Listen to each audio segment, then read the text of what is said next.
the lane. 15, 10. Touchdown, Chargers.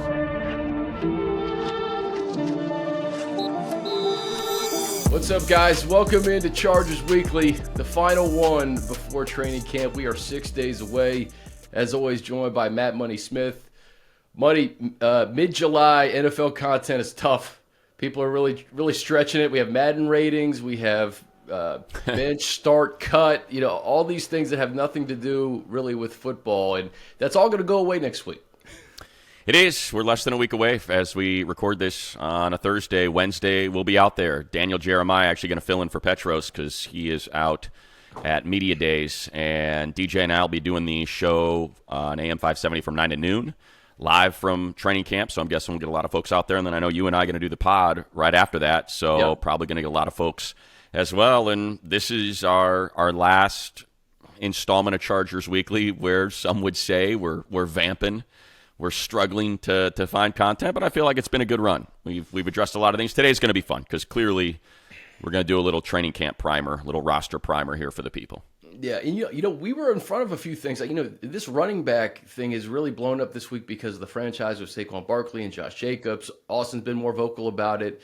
So, you know, we were on this, about a month or two ago with Austin's situation. And, you know, week 4, circle that against the Raiders. Is Josh Jacobs even going to be a Raider, or is he even going to be on the field? To me, yes. They're all going to be on the field as a running back. And, you know, all of this coincides and dovetails with Lev Bell saying he should have never sat out the year.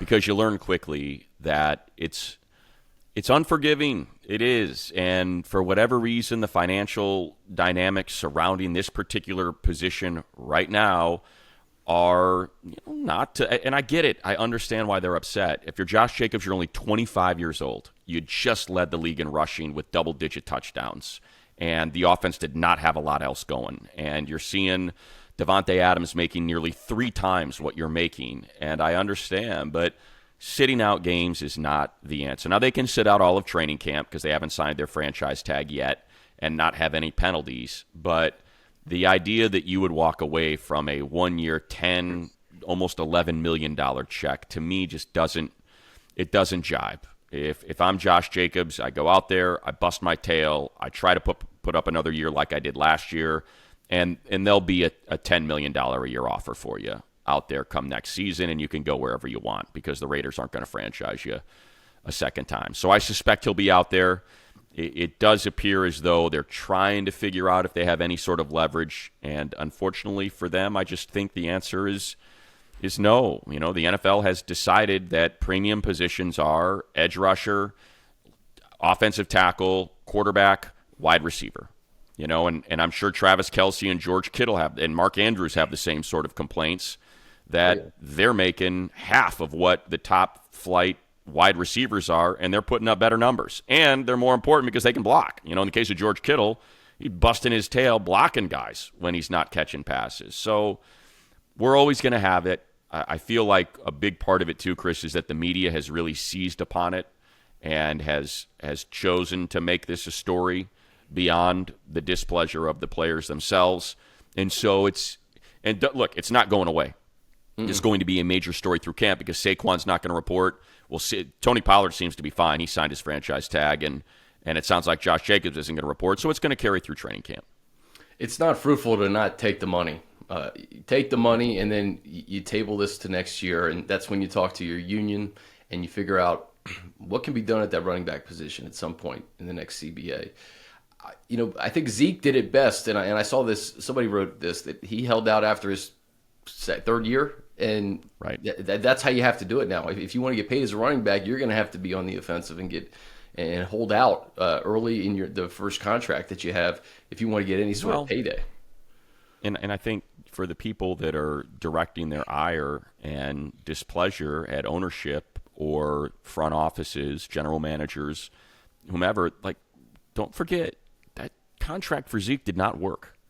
These contracts rarely work out. By the time they get paid and are rewarded for their production, rarely. You know, Derrick Henry is an anomaly that his contract has been able, and you could even argue last year, not great.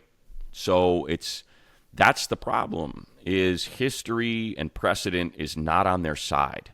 these contracts rarely work. Christian McCaffrey's a unicorn because of what he can do in the receiving game and how important he is to he's almost more important to Kyle Shanahan than a quarterback. So it's a little ridiculous to say that, but you could make the case of all the quarterbacks that Kyle's been able to plug into his system, they all work. Brock Purdy, Mr. Irrelevant, worked. Went 8-0 in the regular season because a lot of the production came from Christian McCaffrey. So don't forget that. And then the other thing I would say is just always keep in perspective what the generations before you did to afford you this lifestyle. You're going to make $10 million. Austin Eckler got a 4-year, $26 million deal. Walter Payton never made more than $2 million in a year. He's the highest paid player in the league at $800,000 a season at one point. And he's in the conversation as the greatest football player in the history of the game when you think about all the things he was able to do at that particular position. So I think it's important to figure out all of the hundreds of millions of dollars that these teams are making and how it's being divvied up, and hoping that these guys, that when you're Josh Jacobs and you got 340 touches, and even when you don't touch the ball, you're expected to pass pro and pick up, a linebacker that's flying at your neck. Yeah, they deserve to be compensated. But $10 million, $10.3 million, whatever it is for a single season, take the money, man. Cash that check and take it from Mark Davis and the Raiders and go play some football. And then hopefully next year you can get that deal you're looking for. It's a great segue into contracts as it relates to the Chargers, and we'll get into the position battles and the depth chart and all that good stuff. But number one question at camp day one is going to be Justin Herbert's contract. Tom's going to get asked that several times. So will Coach Staley. So will Justin, and we wait. Right? It's really both he and Burrow that are kind of angling to see who's going to get that first contract. Maybe the other doesn't want the first contract, right, to get a little bit more, but. This is going to be the hot topic at camp, Money. Is Justin Herbert going to be locked in for the long term? We know he's going to be. It's just a matter of when. I think I'm hopeful that it gets done before Wednesday. I don't know whether or not that'll be the case. As much as we love Justin and believe he's got a chance to be the best player in the league, and I don't say that because we're doing Chargers Weekly and I'm able to do the play-by-play for the Chargers. He's at one point in his career going to be the best player in the league. I believe that. But the idea that he's going to get a bigger contract than Joe Burrow right now, it just doesn't line up. Yeah. Burrow's been to a Super Bowl. Burrow's been to multiple AFC championship games. The numbers are similar, if not, maybe better last year for Joe. So I think the idea that you would wait so you can top Burrow's number just doesn't jibe. And I know people forget it's not just the player, it's the agent. And the agent wants to get the historic contract to show to Drake May and Caleb Williams and whomever's coming out next year of, hey, look what I got for her. I got Herbert more than Burrow. You want to sign with me, so I'm your guy. And that's something to remember. I would love for the Chargers to just hopefully it's not egregious and unreasonable, and there's something in line with Jalen Hurts, who just went to a Super Bowl and finished second in the MVP voting, that they can get this thing done. The longer you wait, the more expensive it's going to be. What do you want? It's hopefully right in step. Here's what Jalen got. Where are you at? And let's get this thing done. It's always been talked about as if it's a formality. It's a formality. It's going to happen. It's just a matter of when. And you hope it's at the beginning of camp, so you don't have to talk about it anymore. And I give Tom and Austin credit for getting this thing done before minicamp. So there's no issues and there's no questions about contracts in late July as opposed to just playing ball. Before we get into some of the on-field stuff, Money. We love Karen from Die Hard Bowl Club. She heard you about the Navy T-shirts last year. Right. She heard that it was a little too hot. Cooking. We love the Die Hard Bowl Club. So they went ahead and ordered the dark blue anyway, but they ordered 2 for us. She calls them VIPs, light blue. So we're gonna get 2 light Appreciate blue that, Karen. Die Hard Bowl Club T-shirts next Wednesday. Karen's the best. Yes. Appreciate you, Karen Loves Sports on Twitter. Yes. And I think Instagram as well. Same thing. Appreciate her. But how about take care of your people as well? You guys are out there every day. You're cooking at Jack Hammett as well. Hey, listen, they must like the Navy. How about some white? They must like the Navy. And perhaps it's because I am not partial to the Navy uniforms. We've been through that here. Yeah. I know the players like them. I know the diehard Boat Club loves it, but I am not a Navy guy. I believe the Chargers, I've said it, and it's a very unpopular opinion, but the best shade of blue for the Chargers is royal blue. I have long held that. It's, age and frame of reference, of course, play into all these things when it comes to nostalgia, but just that Dan Fouts era, late 70s, early 80s of Chargers football, and Air Coryell, and just the most exciting offense on the gridiron is what did it for me. So to see the Royals is what really gets me moving. But, of course, the powders you can't beat. So thank you, Karen. Appreciate it. I will wear it proudly. The catalog is excellent, right? And I get, the fans who grew up with Phillip Rivers and LT and Gates with those Navies and the Navy helmet. Stan Humphries, the Super Bowl team. That 06 team that was probably the best team in football that should have won a Super Bowl. Yeah. So everybody can kind of harken back to the time where they kind of fell in love with the Chargers. So I respect all the Navy fans, but the Chargers got it all. The white on white is beautiful. The powder blue you can't beat, and then the royal blues are just classic. So, Money, let's start on the field.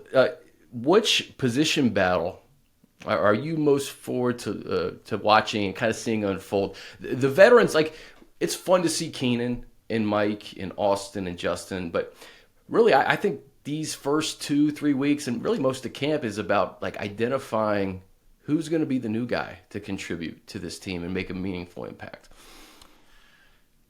Well, there's two conversations that we'll have, right? One is starters, position battles. The other is roster construction, the back end, those final 2-3 spots. So in terms of positions, there isn't much, right? There's really, honestly, there's two that we're talking about. It's who's going to be wide receiver 3 and who's going to be that third corner.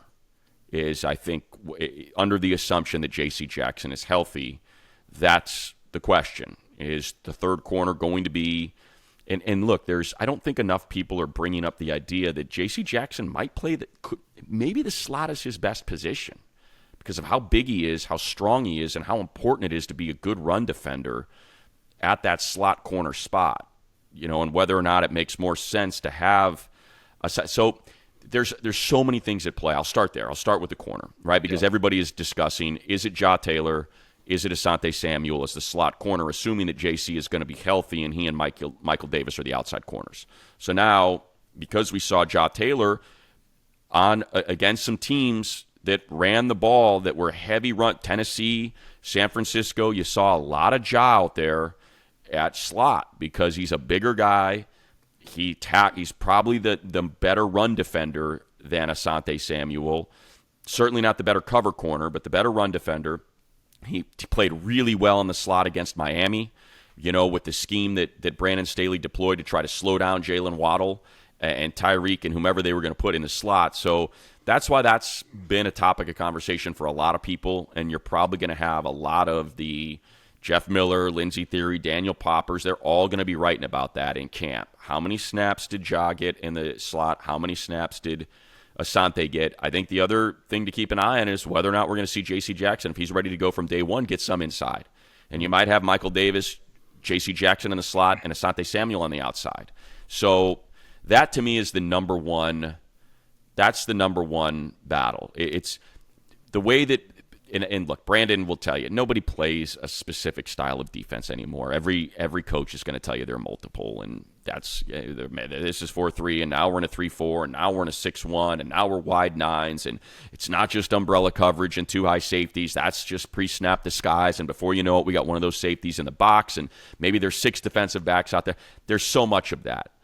I bring that up because you're going to be looking for players that can play multiple positions and can move post-snap and fill in as a safety, as a corner, as a run support corner. So all of that's going to come into play. But to me, that's even more than the third wide receiver. That corner, the way the corner room sorts itself out to me. And look, I didn't even mention Derwin in the slot. Like that, you're going to see Derwin in the slot as well. And that'll get to the other position battle, Chris, which is safety.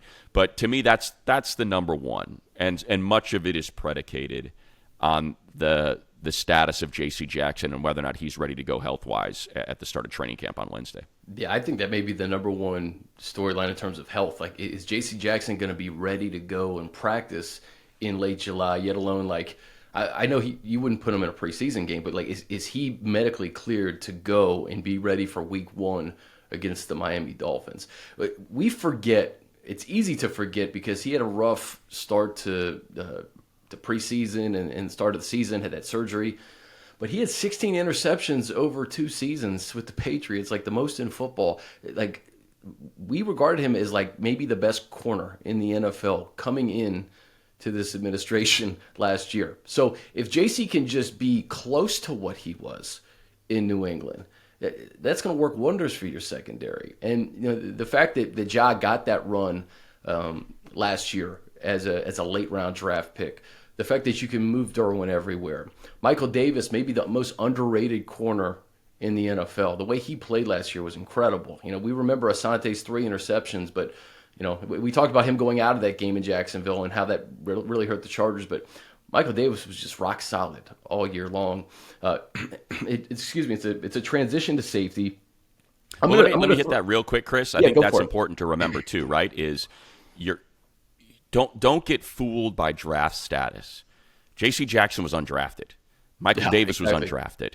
So the idea that Asante is a second rounder and Ja Taylor is a 6th or 5th or 6th rounder, don't let that affect what you think is going to be the depth chart, because you're talking about the 2 best corners that are solidified and will be starters if they're healthy are Michael Davis and J.C. Jackson, 2 guys that were undrafted. So don't forget, well, you know, Asante was the 2nd rounder, Ja Taylor 6th round. Maybe, you know, that's going to play into it. No, it won't. It won't. The best guys are going to play. I feel like DZ is kind of reading our minds here. Do you think there's a shot for either A.J. Finley or Tyler Baker-Williams to supplant the previous UDFA safety Raheem Lane? Seems like both guys had good collegiate careers. He's right. He's going deep into the depth chart, but this is that example. Right. A guy like Tyler Baker-Williams, I think he played at NC State. I think I read that he played in the slot, played safety. You know, if one of these guys pop, all of a sudden you have another body in the secondary that you can rely upon on special teams, maybe play that Ja Taylor role in 2023. I think it's going to be really hard to unseat Raheem Lane. He is a Coach Ficken favorite. And the reason he made the team last year is because Ficken wanted him and thought he was going to be one of the best special teams players. And turned out he was. It's really good. And he is a lot of those things that was it Devin you said who asked the question? DZ, that DZ is bringing up. You know, Lane played both corner and safety at IU. Lane was, I don't know if he was the IU Special Teams Player of the Year or the Big Ten Special Teams Player of the Year. One of those two. So that's what you're talking about with that spot. When you've got Derwin, JT Woods, Alohi Gilman, that next spot, and it's going to be a battle. The only other player I could see is ahead. Remember, there's a reason why Finley went undrafted, despite the ball production, the sort of the knocks on Finley coming out of Ole Miss were doesn't tackle well. Okay, well, now you're talking about a safety that with all the issues with against the run, someone who, why was A.J. Finley not drafted? 1, some tackling issues. 2, some diagnosis issues, you know, and being able to respond as that last line of defense and take angles and figure things out. So if you're going to YouTube and typing in A.J. Finley and you're seeing, and they're beautiful. I mean, some of those interceptions are incredible. That's what you're seeing. What you're not seeing is the reason why he wasn't drafted. So, look, he's clearly an exceptional athlete. The guy was a starting safety at an SEC school, had a pick 6 against A&M, had an interception, had a brilliant special teams play that ended up scoring a touchdown against Alabama in his career. So, yeah, this guy's got some splash plays, but it's everything outside the splash that leads you to be undrafted. So the other guy that I would keep an eye on is Mark Webb. just because he is that hybrid. He can play safety, he can play corner, he can play slot corner, he can play outside corner, he can play high safety, he can play box safety. He's very versatile. Did all of that at Georgia. And we saw him do quite a bit of that in preseason games as well. So to me, that's that battle for that fourth safety is going to be Raheem Lane versus Mark Webb, and I would put A.J. Finley as someone who's trying to crack into that battle, and he's going to have to show that he can make up that ground because I would say Lane is the favorite. Mark Webb is because he's dealt with injuries. If Mark Webb could stay healthy, that would be a heck of a battle for that fourth safety and that 51st, 2nd, 3rd spot on the roster. Yeah, we've heard the coaches be really high on Mark Webb. It's just the injuries, man. He hasn't been able to stay on the field. The gap between I think fans, if you're going out to Jack Hammett Sports Complex next week, is JT Woods is the guy that Money and I have talked about. I think since March and April about a guy who we want to see take that next step. The gap between he and Alohi Gilman, I think, is pretty wide at this point, and I feel comfortable with Derwin and Alohi as starting safeties. I think Alohi has really found his groove in Brandon Staley's defense. I think Brandon Staley trusts him. I think Derek Ansley trusts him. But the gap between JT and Alohi, Money, how far do you think that is for JT to get meaningful snaps this year? Well, to me, it's not necessarily a JT Woods versus Alohi. I think let's just think about week 1 in Miami and what we think Brandon Staley would like to do. When you look at the way Miami lines up, you don't have a lot of thump. You got a butt ton of speed everywhere is what you're talking about. So you're going to want both. In a perfect world, you got both JT and Alohi playing high. You're playing quarters, umbrella coverage, and you've got Derwin out there with Ja. You might have 6 defensive backs against Miami and 1 linebacker is what you could be talking. Or you could be talking 5, 1 linebacker, 5 guys. If I had to guess, I would say ask Brandon Staley what he'd want. He wants Kendricks out there as just a single linebacker. He wants JT and Alohi up high, and he probably wants Derwin in the slot with JC and Mikey Davis and Asante Samuel. So like that's probably and Asante Samuel. That's what we're talking about. You got 4 guys up front and a lot of defensive backs because you got speed everywhere, and we know he wants to keep everything in front of him. Make him have 10-play drives, no explosives. So that's, to me, it's not necessarily can he unseat Alohi, it's can he play next to him. So Derwin can play slot corner. Derwin can play star. Yeah. And you can really change the look of your defense to be, like we said, that's what Brandon Staley wants to be. He wants to have this sort of, not the amoeba defense of New England. That's probably the wrong term, but he wants it to look one way pre-snap and be something completely different after the ball is put into play. And that's where JT can really help. Yeah. If he can be that second safety playing up high. It was poorly worded by me. I should have said. No. I know what you mean. I know what you mean, though. The gap between being a backup and meaningful snaps, whether it's next to Derwin or actually playing and making an impact for this team as a 3rd-round pick last year. But it's a good point, Chris, because if he plays up, remember that's not going to be every game. Every game's going to be different based on who they're playing. Right? Week 2 is Tennessee. You've got Derrick Henry. You're not going to be able to play like that.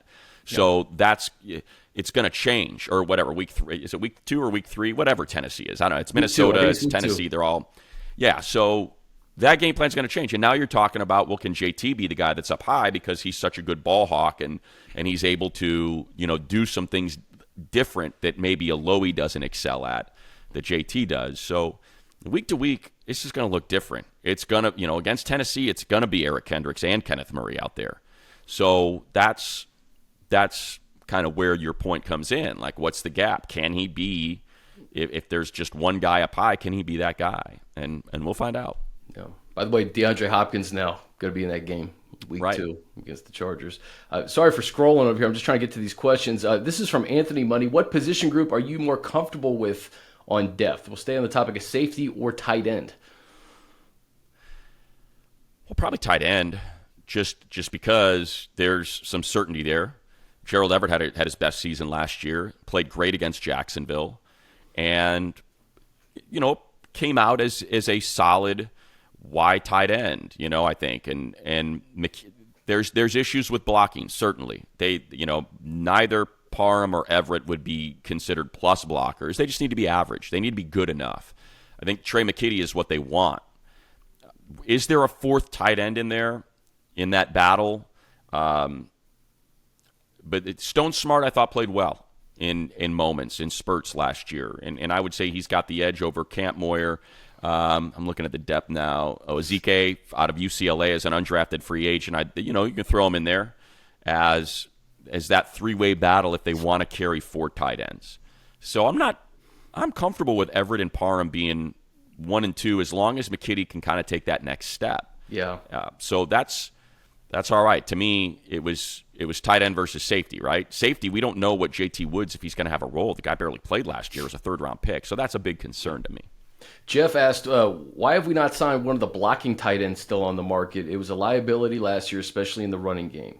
So you mentioned Trey McKitty. They're really kind of counting on him to be that guy. Could you see them add a blocking tight end or really maybe maximize the offensive line and Kellen Moore's scheme, and maybe that is the difference this year?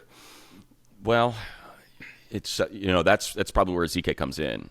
I'm looking at. I just want to make sure I got his measurables right because I remember seeing him. I think he was 86 on the Bruins. He's a big guy, so he's 6'5", 241, and we know that DTR, Dorian Thompson-Robinson, ran the ball a lot.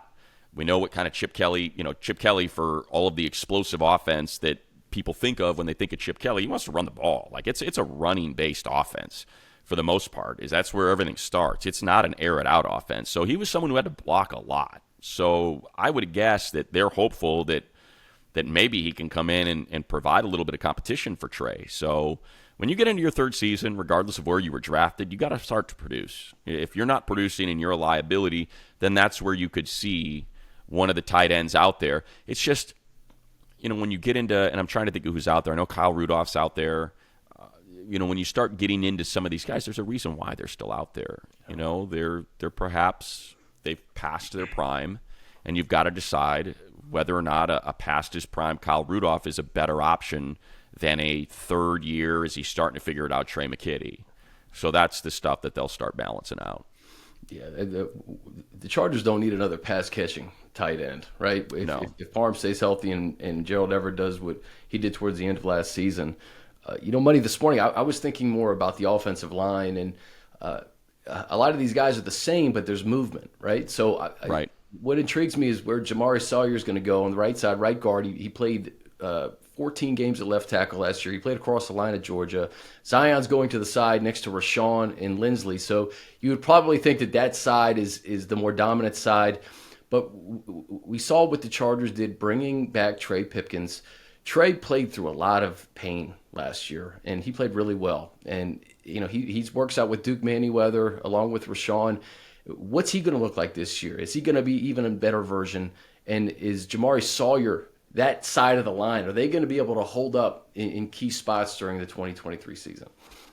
Well, I like the offensive line group. You're looking at 4 tackles, 4 guards, 2 centers.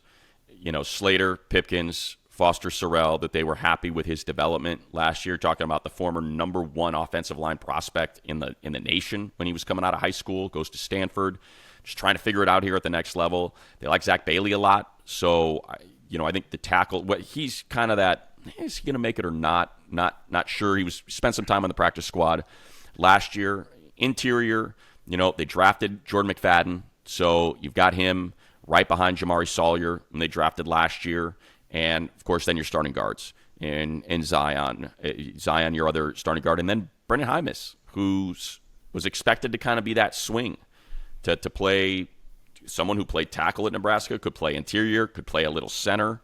And when he was pressed into action, I think left a little bit to be desired. So, to me, keep an eye on some of the guys they're bringing in on the offensive line, and perhaps the Hymas spot could be up for grabs. But, to me, it's a good group. I feel comfortable. Will Clapp obviously will be on the roster as the backup center. So that's something I wouldn't be surprised to see if, they try to figure out, is there somebody else in here that we could groom to be a backup center as well? and maybe that you save it there, someone who's a guard / center. So that group looks pretty settled to me. I think it'll end up being your starting 5. Slater, Johnson, Lindsley, Sawyer, Pipkins, and then obviously McFadden, whom you just drafted, will Clapp as your backup center, Foster Sorrell as your backup tackle, and then is there a battle for Hymas and Bailey with some of the other guys they've brought in, Austin Pleasance, Isaac Weaver, Nick Millsap, like those sort of guys? Can they supplant one of them as that second, third, swing behind all those guys? Feel good about the offensive line. You mentioned at the top another battle is that wide receiver 3 battle, and I guess that's going to be Joshua Palmer versus Quentin Johnson. We know Keenan and Mike are 1 and 1A here in LA. I'm just excited to see Quentin Johnson, what he looks like, especially early in camp.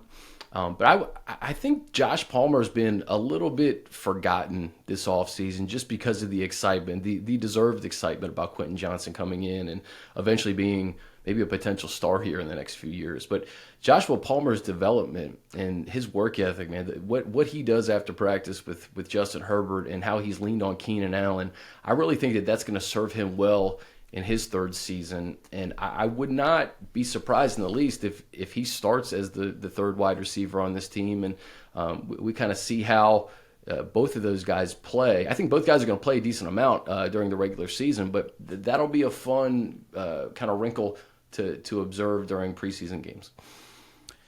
And it's going to change throughout the course of the season. Sure. Right? So you've got pretty much 5 guys that you feel like, if Jalen Guyton is healthy, and that, by the way, that's maybe the one to keep an eye on. That's not like it's a big money deal and they can't afford to move on from him. They like Jalen Guyton. There's a rapport between he and Justin Herbert as a deep threat. He's got legitimate 4.3 speed. So just go through the 5. We know the 5 that are going to make it, right? Mike Williams, Keenan Allen, Josh Palmer, Quentin Johnson, Darius Davis, because Davis is your punt returner and probably, like we said, he's going to get some of those jet sweep, motion, just bubble screens because of his speed and his escapability. So then is it Jalen Guyton? Is he the 6th? Because they're going to carry 6. Is he the 6th guy? Or is he going to get a challenge from someone like Pokey Wilson, who flat has incredible splash plays. And to me, we were talking on Twitter about Denzel Mims yesterday, right? And you think about he got scooped up there's quick, guys. Huh? Yeah, well, and look, I think for people that are upset that the Chargers didn't get him, considering how little the Lions gave up, a 2025 7th for a conditional 6th, and it's nothing, right? It's absolutely nothing for a former 2nd-round pick that's 6'3", 4.3 40 guy. But so any team could have bested that. Right? They could have given him a 2024 6th, and they would have bested that deal, and no one was willing to do that. So clearly, front offices see something on the tape that they're not comfortable with, and that's why. I think you talked about Mims before they even drafted Quentin Johnson, though, Money. Like, we were talking about Mims before the draft. So it just lines up it lines up with what they like. They like big receivers, and they need speed. So Denzel is 6'3", and has legitimate 4.3 speed. So it just lined up with, and that's perhaps where, and it goes so much more beyond that. Now I bring it up because maybe the tape for Denzel shows that, doesn't really look like 4.3 speed when you watch him. It's for someone that's supposed to be that fast. When you go back and watch it, you just would like to see a little bit more separation and a little bit more, hey, quarterback's got to throw the ball to me because I'm wide open. I got 2 steps on this guy, and that's just, there's not a lot of that with him. I bring that up because when you watch Pokey Wilson, that guy's always separated from, and it's college versus the pros, right? So, but you're talking about someone who's going up against the caliber of athletes in the ACC, against Miami, against NC State, against Wake Forest, against Clemson, and you're seeing this dude with 2-3 steps on corners. And so that's an interesting one to me. The measurables and the 40 times aren't what you would want for a burner. But, man, you watch him on the field, and he just looks fast. It looks like he is constantly 2-3 steps ahead of guys, and they're hawking the ball downfield, and he's wide open. So that to me, when you're talking about the sixth wide receiver, kind of interesting. Yeah. And I'm wondering, based on the injury and where he's at in his recovery, if maybe that spot could be up for grabs. Last night, Bunny, this is Pokey Wilson was put on the non-football illness list, so he's going to be, I think, maybe behind the eight ball a little bit to start. That's going to make it tough then. It's going to be a little tougher. Make it tough. But this was last night, so that's obviously developing at this point. Jalen Guyton, I think the silver lining to a terrible injury is it happened in September, and hopefully he's as close to 100% as he can be. Yeah. But the wide receivers, the position, man, Chargers fans got to be feeling good about it, because we're not talking about, okay, who's going to make the team beyond 3, 4, and 5. You actually know who the guys are going to be. It's just a matter of what order and how that shakes out throughout the course of the regular season. Running back, I remember sitting down with Joshua Kelly last year, and he looked good. It's very hard to gauge how a running back looks on the field in preseason, because it's even when you have the pads on, you're not bringing guys to the ground. I think we have a pretty good idea of who Joshua Kelly is at this point. Isaiah Spiller is a different story, and those preseason games and those scrimmages are really going to tell, I think, what the Chargers have in Spiller in his second year. You mentioned this last year. He was the youngest player drafted in 2022. So when you come in the league at 20 years old, you have a lot to learn off the field. You have to grow into your body. And maybe this was a good first year for him to really get his feet under him and compete for a spot now. That room is set. I don't think we're really going to see any change. The only thing is, are they going to carry a fullback in Horvath? Do they want to bring him back, or would they prefer to put a running back into that spot? If whether it's, and I watched some tape on each of them: Elijah Dotson out of Sac State and Northern Colorado, and Tyler Huseman out of North Dakota, and I think Northern Iowa is where he was before that. So it's interesting. Dotson, when you watch him, and look, those two guys, they're going to have to make their bones on special teams. But I'm just saying, think about Austin Eckler's path to being one of the best running backs in the league. When you watch Dotson, like, his ball skills are crazy. He's running wheel routes where he's hand fighting with safeties and tracking the ball and making one-hand catches as a running back, as a pass-catching back. And level of competition is important to measure, but just in terms of his comfortability catching the ball as a running back, and he plays a lot bigger than his size. The other side of that is Tyler Huseman's a hammer. I mean, a hammer. He is blowing dudes up, and at the same time has breakaway speed and elusiveness. So those two guys will be interesting to keep an eye on. I don't think they make the roster unless they decide, okay, do we want the fullback? Do we want Xander Horvath, or do we feel comfortable pass protection with this slate of running backs, and we can put any of them out there? So that's one I would maybe think about, that could be a potential training camp battle, because we know how important Xander Horvath was on special teams. So that's why that's what all of these back end of the roster spots 50 through 53 are going to come down to. Can you contribute on special teams, or can you be an elite special teams player? They've been looking for Derek Watt since they let him get away to Pittsburgh, and they're hopeful that Horvath can fill that and that he becomes that player, just one of your best special teamers, and someone who can catch a couple passes from Justin Herbert at the goal line and is great in pass protection, or when you need that 3rd and 1 and you want to run it out of I formation, someone that can blow up the hole and take on a linebacker and move him. So I suspect it'll be Horvath that's back. Money, let's dig into that real quick, because Horvath, I feel like every other week fans will either write us a question or a comment about Xander Horvath, and they saw what he did at the beginning of last year, and they're wondering, is there a bigger role for him in Kellen Moore's offense? Because he showed some flash in spots on offense and obviously on special teams. Do you think Xander Horvath is somebody that they can kind of use in the offense consistently as a weapon? There's so many weapons on this offense, but Xander Horvath, having that fullback that can do a lot of different things, it's frankly, I think, rare in the league now. There's not a lot of NFL teams that have, a fullback, a do-it-all fullback. again, it's probably more important to not focus on the offensive side, but the special teams side. Yeah. The Ryan Ficken's special teams unit was one of the best in the league last year. It wasn't just because J.K. Scott could punt the ball through the roof. Now, obviously, that helped a lot. There were a ton of fair catches. But you also had really good special teams play from Ja Taylor, Dean Leonard, Nick Neiman, Xander Horvath. That's where they missed Derek Watt. You think about how it got away from them on special teams and these returns, explosive returns that they were giving up. And a lot of that was because when you looked at NFL special teams tacklers, Derek Watt was first. Like, he had 19 to 25 special teams tackles every year and would lead the league in that category. Now, Nick Neiman is up there. He's one of their best special teamers. Chris Rumpf is a really good special teamer. So in terms of Horvath, if he can just replace what Derek Watt did, that's all they need.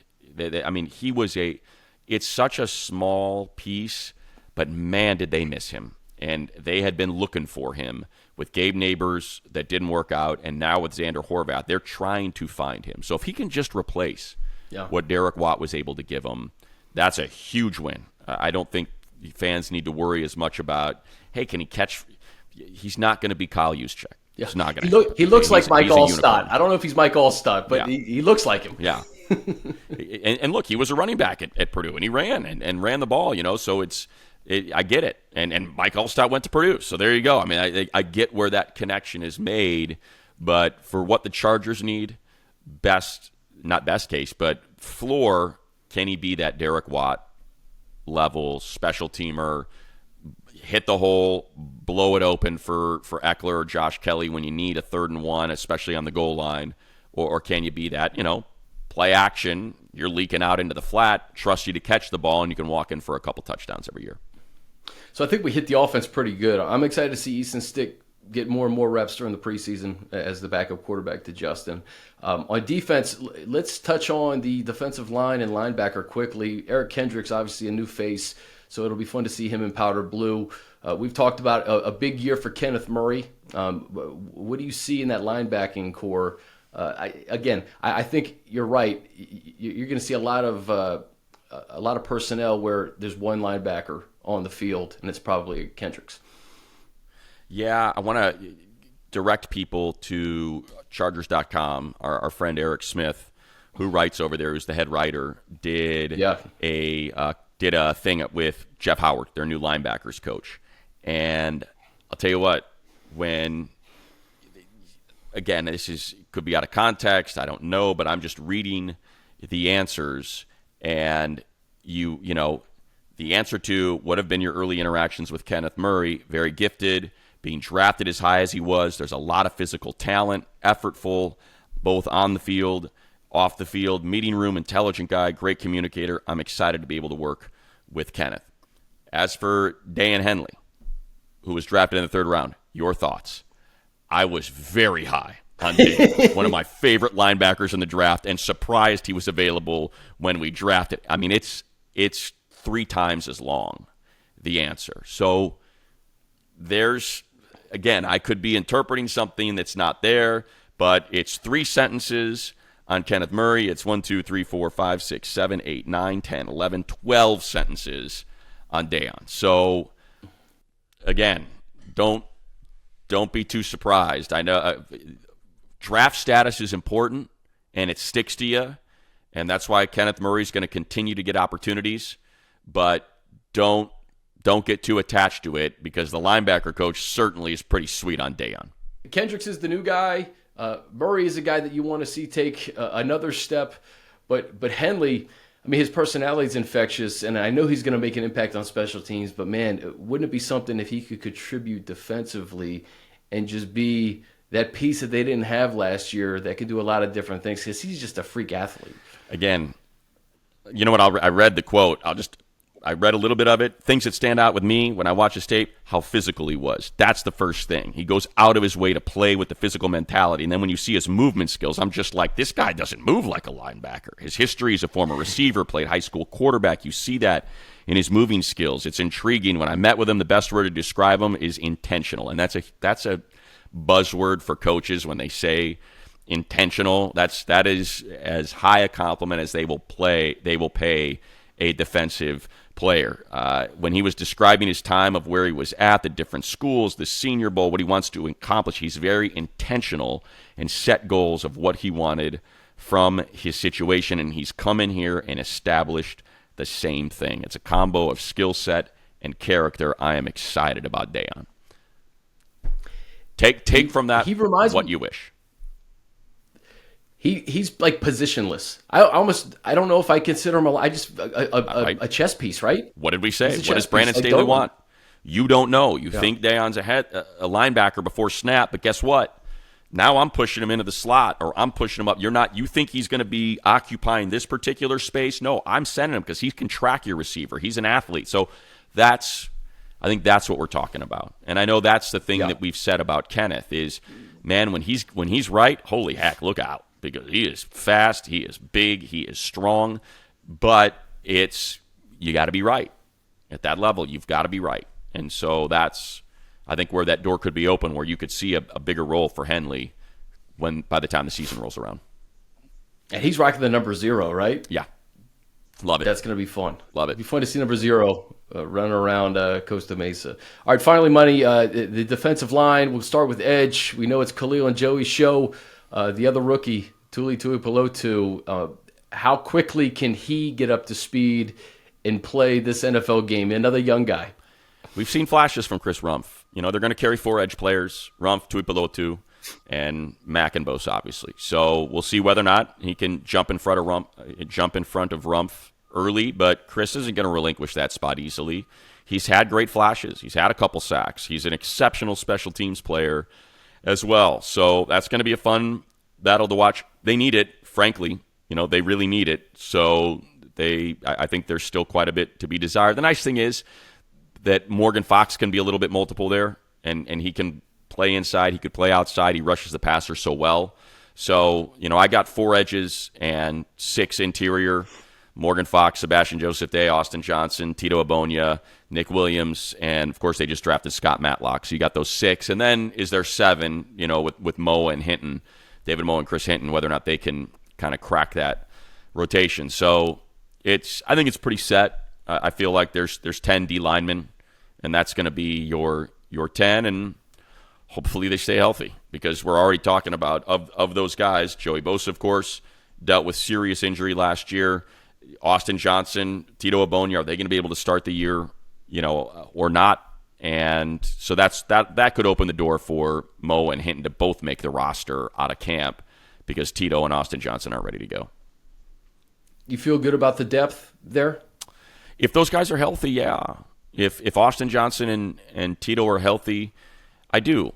I think we saw, when they were healthy, it works. To me, it's less about, they need to prevent the explosive run play. That's what gets them. That's what skews the run numbers. It's not necessarily that there's a lack of impact on the interior of the line. It's that every game you would get these 40-yard runs, these 60-yard runs. That's what they have to do a better job of slowing down. And that almost is more on the plate of Kenneth Murray, Eric Kendricks, than those guys up front. Now, look, they got to fill their gaps, and they're responsible in it. And we know it's a tough defense to learn. We've heard that. You're responsible for a gap and a half up front. Some guys are comfortable. He asks guys like Joey Bosa and Khalil Mack to play multiple positions and to think a little bit more than they were used to. It's not just set the edge and go get the passer. You've also got to think about covering and maybe moving a little bit. So it's not easy. But to answer your question, do I feel comfortable? Yeah. But those 2 guys have to be healthy. Final question, Money. This is from JC, comeback season. He's yelling at me. It's in all caps. Where is John Johnson III? Is John Johnson III a charge? I've heard about John Johnson III more than most of the guys who are currently on the roster at this point. I think it's fair, because if you were to list one group that you're most concerned about, it's probably safety, because we did not see JT Woods play much at all last year. And when he did play, it was disconcerting. So I understand where that comes from. And I'm sure if you were to get Coach Staley in a private moment, he would say, can we please get this guy on the roster? So I get it. I totally understand. Again, I don't think there's any rush. I think John Johnson's content to sit around and wait to see if anybody gets hurt. People always get hurt in training camp. Happens every year.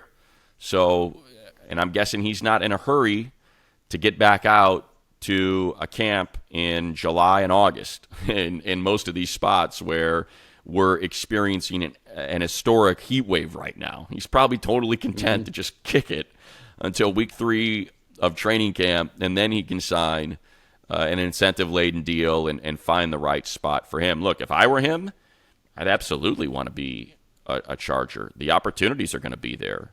Alohi Gilman's in, his 4th year, I think? This is Alohi's 4th year, right? Yeah, drafted in 20. So this is his 4th season.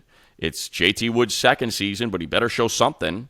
So if you're John Johnson and you show out and you and Derwin become one of the best safety tandems in football, then you're probably going to get rewarded quite nicely at the end of the season to continue to be one of the best safety tandems in football. So I can see it. I can totally see that still being a topic of conversation between Tom Telesco and Brandon Staley. And I'm sure Tom would say, look, man, JT he's young. He's just getting into his 2nd training camp. Let's let it breathe a little bit and see if he can be that guy. So we don't have to have another veteran on the roster. We can carry another rookie contract and get this damn Herbert extension done. The last thing we need to do is be spending $4 or $5 million on a safety that's still out there when we can use that $4 or $5 million a year for Herbert's contract. So, yeah, no doubt. You're going to see a lot of movement. There's a lot of veterans out there. You'll see that movement come in August because these guys are not trying to be at camp for the first 2 to 3 weeks for sure. All right, Money. The speculation is over. We're going to be at camp next week. We will. In person. I'm really looking forward to it. Looking forward to seeing all the fans. Shout out to Karen. I'm coming for that light blue shirt. Just let us know when and where. Me and Money will be there to pick it up.